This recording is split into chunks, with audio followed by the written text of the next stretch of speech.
Is it love?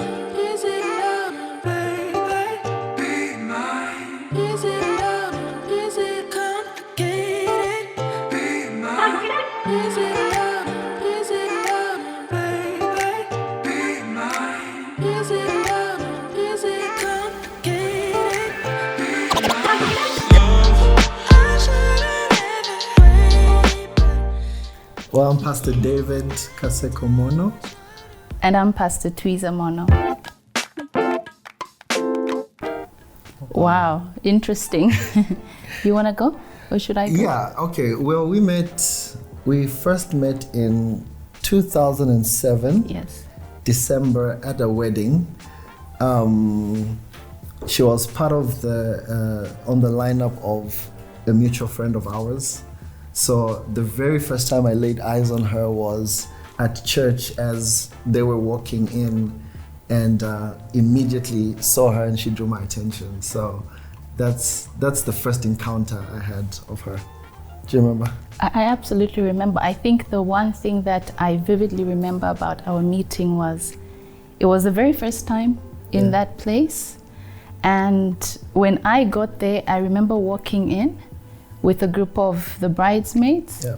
And I remember I caught we caught each other's attention. Yeah. And we looked at each other for a good Yeah, it was a little 8 strange. seconds, Yeah, a minute or so. because Yeah. I think we locked eyes for a while. Yeah. And we never looked this away. And this is in the middle of the whole ceremony happening, the whole ceremony of the wedding happening. Yeah. Yeah, so that was how we met, and that was in December.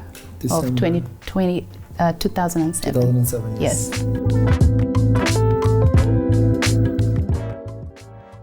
Yeah, so we met at church. Our eyes were locked. It was very strange, and we kept our eyes looking at each other until somebody crossed over, and then we got distracted. Yeah. So it's the first time I saw her. Then the bridal party went to the photos, and I saw her again there, noticed her, and by then I started to tell my brothers that, hey, I've seen somebody that looks really, really good. We only spoke at the reception. So what the MC usually does, so we got married in South Africa. So it's custom in our church that the bridal party would stand up and they get introduced, and then you find out whether they are single or married or, of that sort. Yeah. I think she was the third person that stood up. And when she stood up, I was just kind of waiting to hear whether this person was single or they were married. And I think I found out she was single, and then later on in the course of the wedding, I got a chance to speak to her and got her number. Yeah, and I think when we locked eyes in the church, and then we went to the photos, I saw you arriving. Okay. And when you were arriving, I told my friend, I said, I see my husband, he's coming for the photos, and I was so excited.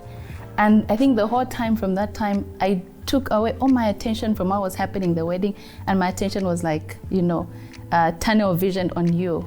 And it was amazing. And then as you said at the reception, where they ask you to say, stand up and tell us your status. Are you married? Are you single? Yeah.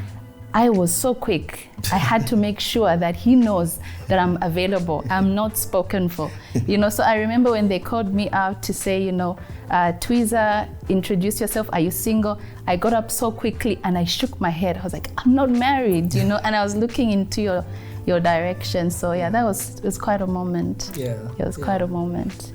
Yeah. I actually remember in that moment that people on my table knew, I think, what was going on. I think I told my brother, biggest mistake, to say that I'm interested in someone. So the whole table made noise about it. And so the moment you said single, there was a lot of noise coming on our end of the corner. Yes. But it was beautiful. Yes. Dance floor. On the dance floor, I think you approached me for a dance. He approached me for a dance, and I think the music was cut. Immediately the music was cut. So I think you owe me that dance.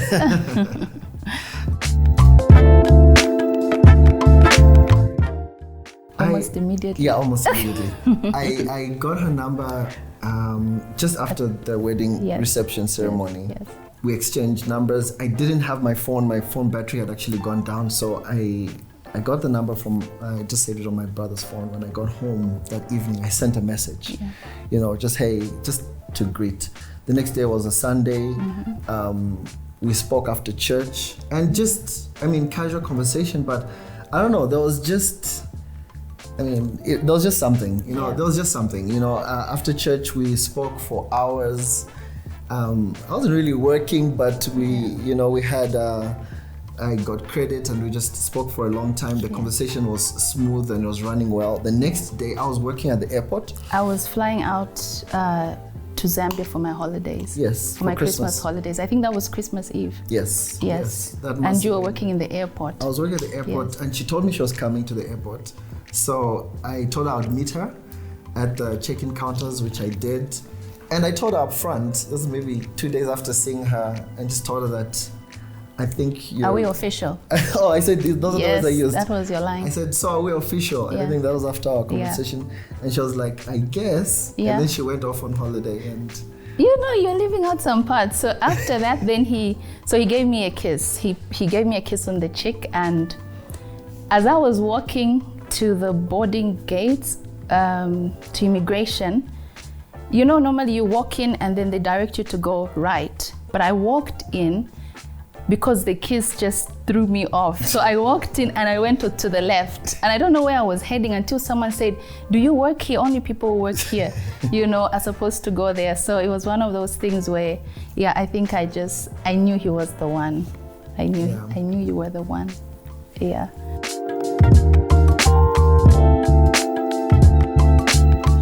That was 2 years later. Yeah. So we met. Same day we met. Same 2 years day later. we met. So we met, I think, we met about the 22nd, I think, of December. Yeah. Then 2009, we officially engaged. Yes. We had, our relationship was building. We went through lessons. We approached the families. Yeah.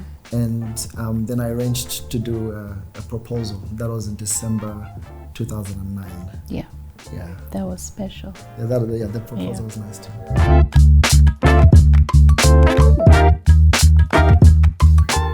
The families were good. They were good. They were happy.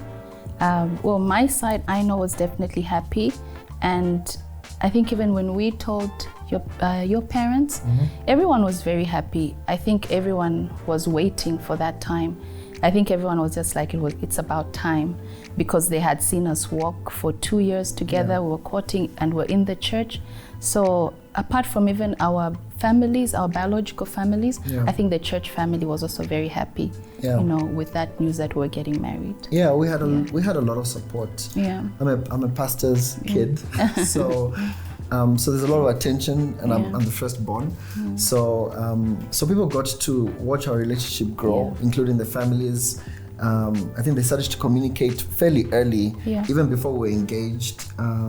Your mom, my mom, they were speaking quite often. And they hit it off immediately. And they hit it off. They hit it off immediately. They became good friends, and it was a very smooth transition from a family perspective, because we had a lot of horror stories, and we felt very fortunate and blessed that we didn't have to go through that trauma, as it were, with trying to bring families together. It was a beautiful surprise.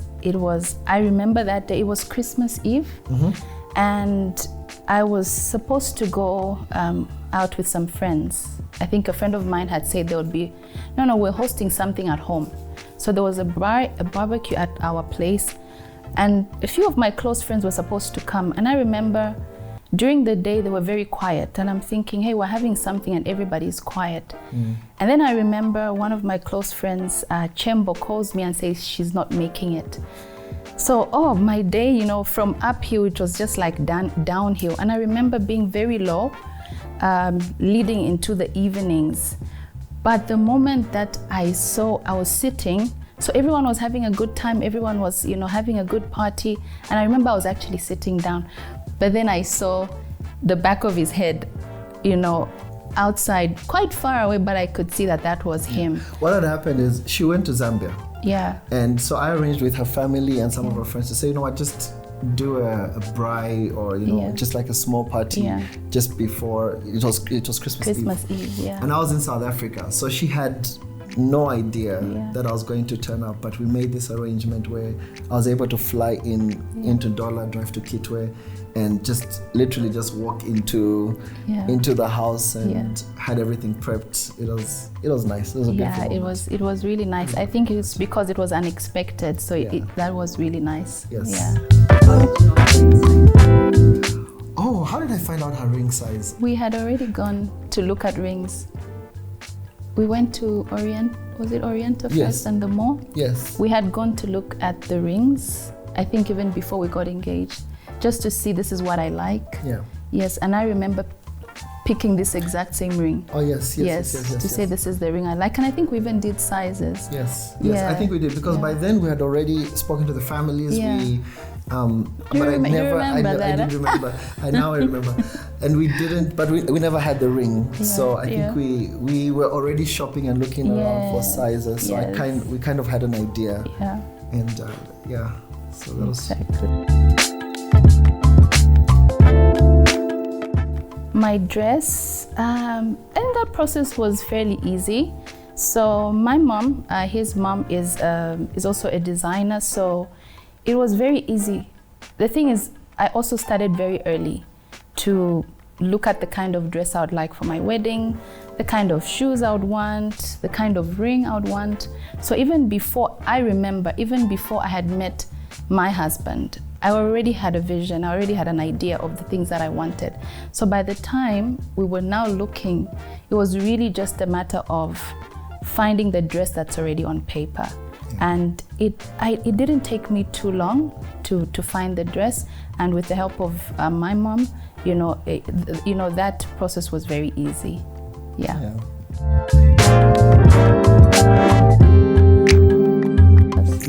It was sweating. I was chilled. It was beautiful. I was actually facing the front. So you have the best man next to you, and I was facing the front. But I could hear a lot of noise, behind. There was a lot of cheering. In that moment, I was just like reflecting. I think I was a little emotional as well as she was coming in. And then finally, when she got closer to me, her brother walked her down the aisle. Yeah. And I turned around, I just saw her. She just looked amazing. She looked amazing. So it just brought out a whole lot of emotions. Like, hey, this was finally happening, and beautiful moment leading up to this.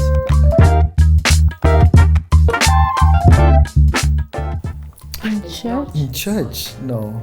In church, I don't remember. I think it was a Donnie McClurkin song. I think at the reception. Reception had something. I think I don't remember. Like differences or something like that. Yeah. But something like, I don't remember, but it was a Donnie McClurkin song in church. Yeah. Yes. For a moment, I can't even remember till today what was going on in my mind. I think it was just very surreal. I was just overwhelmed with so many feelings, but I had to also try and come back to what was happening, because I think I was so overwhelmed with everything, the joy, seeing everyone, the family, and also just seeing him. But the minute I saw him turn around to look to me, I think that's when I kind of just switched to say, this is happening and I'm going to enjoy this moment. So it was beautiful. I had my brother walk me down the aisle. We lost our father when we were very young. So at the same time, I was just thinking, as well about my father, that this would have been such a proud moment, for him.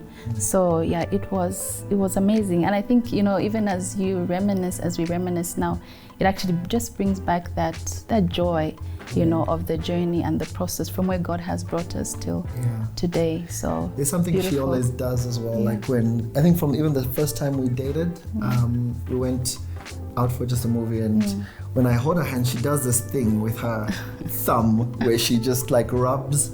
So when we held hands together, you did the same thing. She does this rub with the thumb. Like, I'm okay. She feels I'm like good. you're in your I'm comfort. happy. You're like now in your Yes, comfort, yes, in your comfort zone. Yeah. I have that effect on her.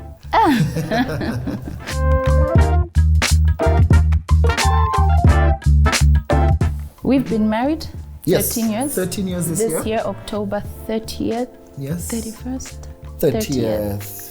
No, it always happens. I know it's that I always land on the 30th. But yeah, we've been married 13 years this year. 13 years. So we have Yes. 3 beautiful children. Amazing, the best. Yeah. I know every parent says that, but these are the best. We have a daughter, firstborn. She's Yeah. 11. Michaela. Yeah. And then we have a secondborn, David Asher. Yes, he's 7. He's 7. And then the lastborn is Just turned 4 Just turned 4. 2 weeks ago. Yes.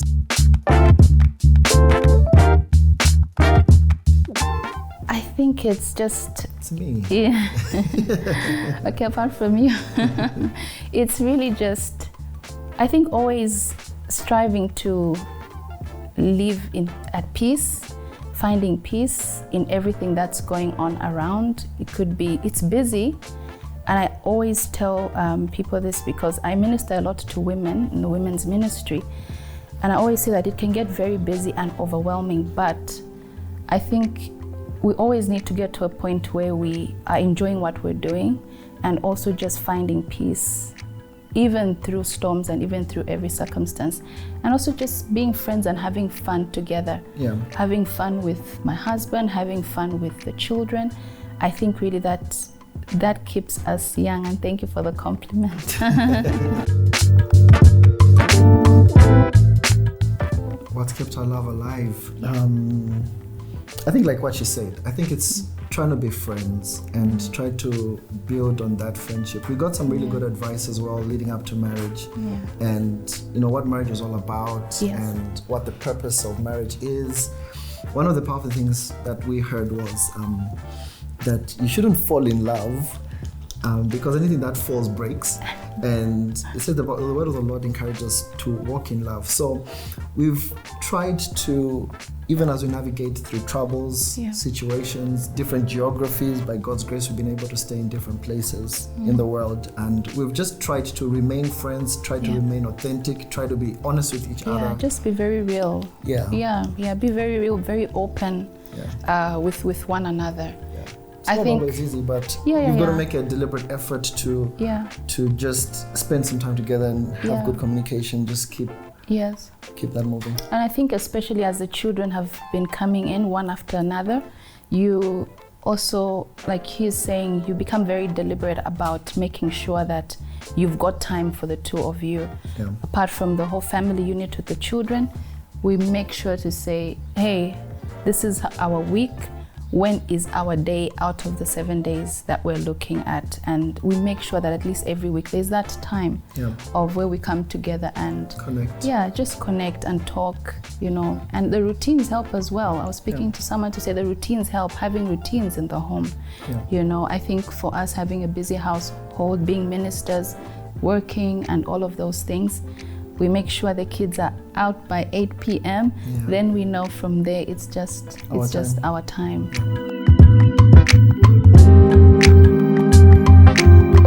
Yeah, that's not always easy. That's not always easy because ministry just demands a lot out of you with praying with people, working with people and their issues. But I think it's all about scheduling, prioritization, and ensuring that if we have set time for us, it's that's our time. That's our time, and that is a deliberate effort we try to make sure that we are investing in our own relationship. Exactly. And trying to make that separation when this is our time versus this is the time that we'll use for other things, whether it's ministry, business, or even family with our children. So I think it's just about trying to be deliberate about the schedule, trying to be deliberate about the time, and putting away that time and just trying to execute to that as best as we can.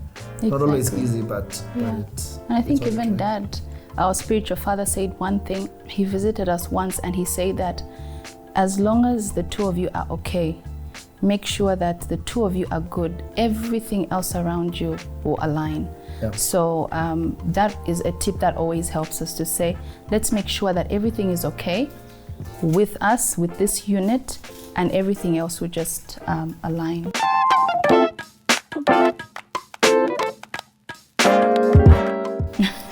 We're still resolving. We're still resolving. Still resolving. I know. How do we resolve? I think firstly we are different, definitely.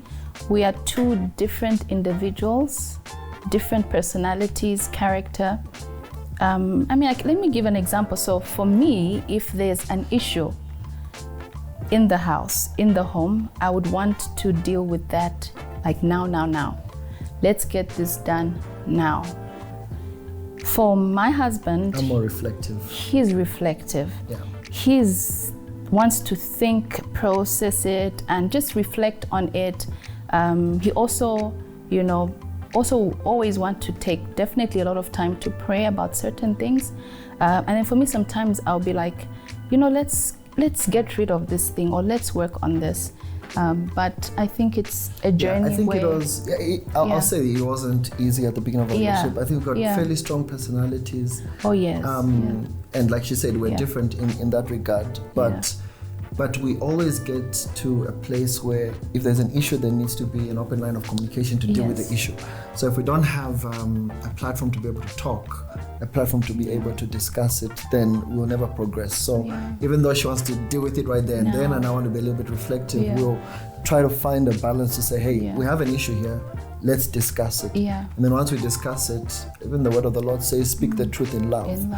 So then we're honest with ourselves and do our utmost to just overcome that. But it is a process to this day, and I think marriage life with different things that come your way, you've got to just navigate through that in different ways.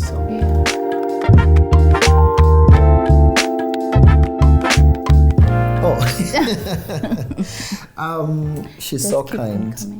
She are very kind. She's very, very kind. She's got a beautiful soul. She's clearly beautiful on the outside. She's beautiful on the inside even more. And when I first met her, of course, it's just like the beauty on the outside that really attracts you the first time. But when I really got to know her, she loves the Lord, passionate about women, passionate about children. She's an excellent mother. She just does everything that she can to, improve our lives, improve our marriage. And I consider myself truly blessed. My husband he has taught me how to love unconditionally. He is one man who never finds fault in any man.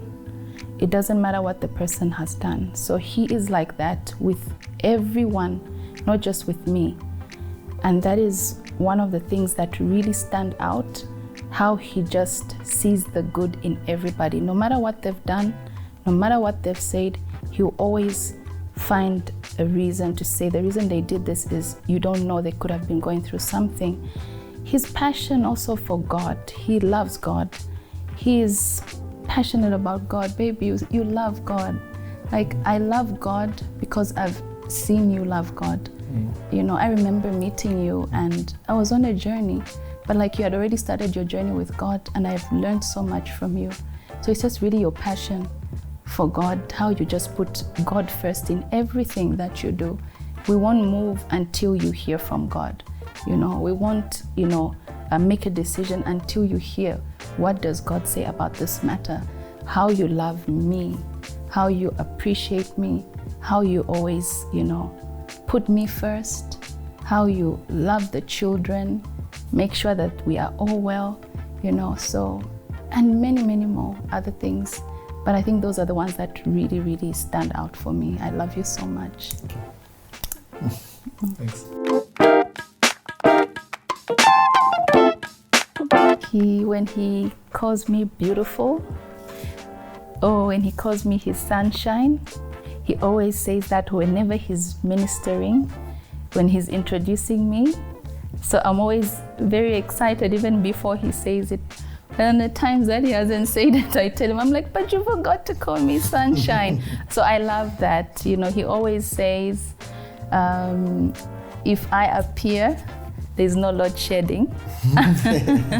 So when he calls me beautiful, when he calls me sunshine, and times he'll be like, hey, Pastor, what's your thought on this? He's amazing. She's big on words. She's big on words of affirmation. Yes. And I think that really builds you and just boosts your confidence. So. I just like, I don't know if it's so much in words, it's just more maybe the way she does things and does things for me. So she may not always like, say certain words, but I think just the way she treats me, the way she upholds me, even when there's people around, how she would, go out of her way to really elevate me and boost my confidence even in scenarios or in situations where I may be a little bit nervous, but she's that, system support that just, says you can do it, you can thrive, you can be the best you can be. And yeah, so I think she speaks volumes more in her actions than maybe the actual words that she may give to me.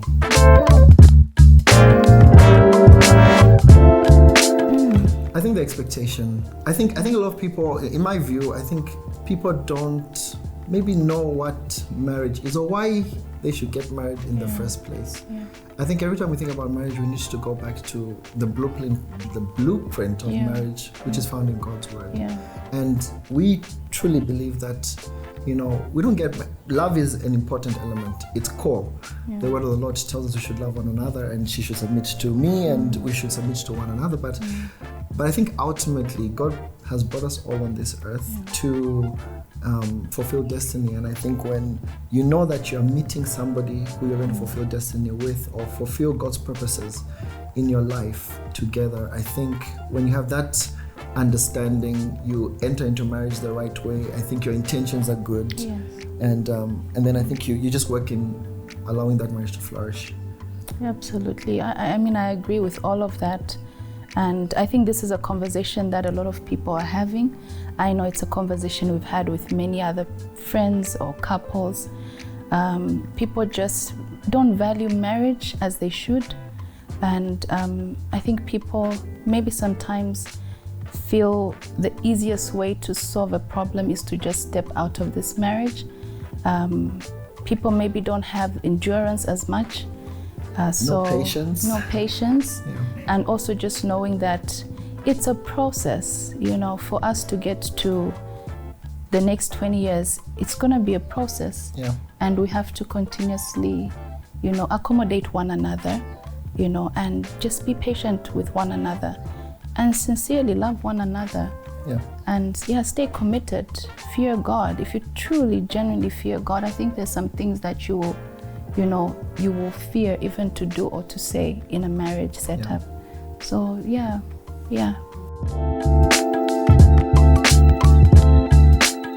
Oh yes, absolutely. It's always. Yeah. It's every day.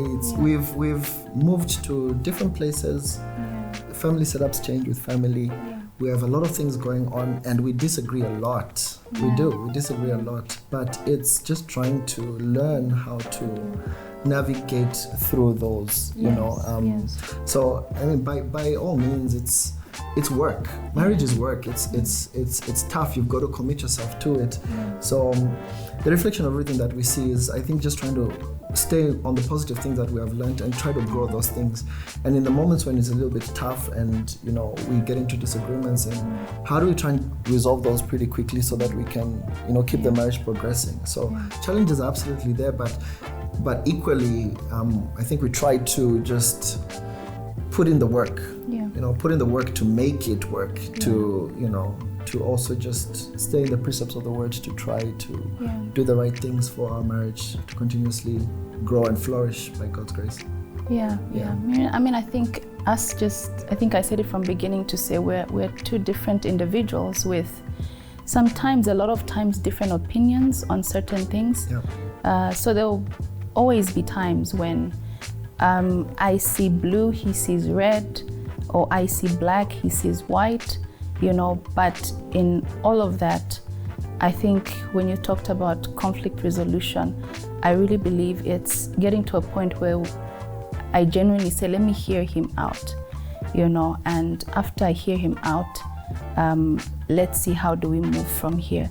So yes, there's moments where I'm not happy about certain things, but at the same time, it's not my desire to stay in that place.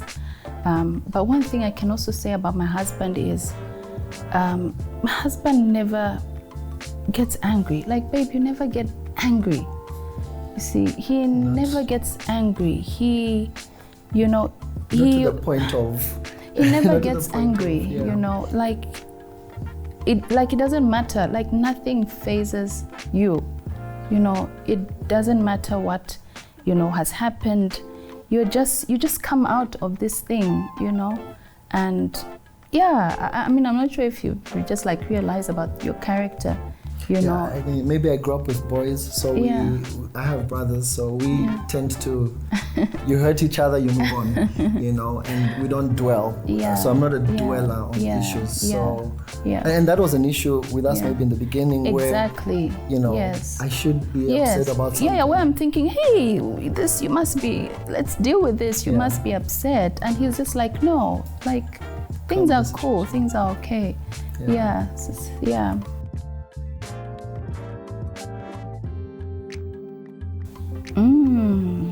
One lesson. I'll say, I think be patient with one another. Be patient in the process. Be patient with your partner, you know, whether it's in a moment or just patient in their growth, whether it's spiritual growth or it's just being a better mother, being a better wife. I think just the lesson of patience, I think, is a key one in our marriage life. I think one of them maybe that has been the biggest for me the past few years, maybe recently, is just learning to serve, you know, learning to give as opposed to receiving, you know, so always being at that point where I wake up in the morning and I say, it's like loving unconditionally, to say, what can I do for him to make his day better? You know, how can I serve him? I've got this notebook on my bedside, and every morning I'd have a note there to say, how am I serving my husband today? So it's really about giving, you know. That's how, you know, I'm going to enjoy this journey, and that's how we're going to grow. So yeah. My name is Pastor Twiza Moono. My name is Pastor David Moono. And this is how we met. Is it love?